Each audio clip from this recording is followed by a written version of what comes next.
underbelly of this resolution would, in essence, put fire in the hearts and minds of Americans when we find out that this legislation is to undermine the president and any of his officers and employees from doing their job. This is a failed attempt to impeach the president. I'm willing to say that word because the president has been following the law. Law passed that gives him discretion to interpret the Affordable Care Act to make it best work for the American people. As has been stated, if you want to change the law, go to the floor of the House.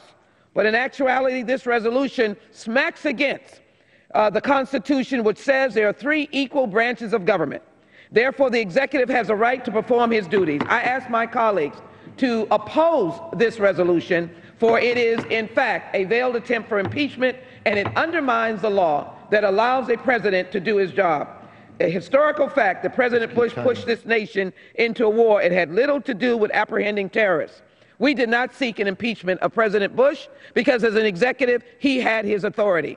President Obama has the authority, and I would ask my colleagues on the other side of the aisle to, in essence, provide the opportunity for us to do valid things for the American people, improve the minimum wage, paycheck fairness, and stop undermining the authority as indicated in the Constitution that gives equal authority to the 3 branches of government. We can pass laws. We have the ability to pass laws, and citizens have the right to go into court on their independent standing. The courts have often said that the Congress has no standing. The House of Representatives has no independent standing, as evidenced by many cases that we've already taken to court and determined that Congress has no standing.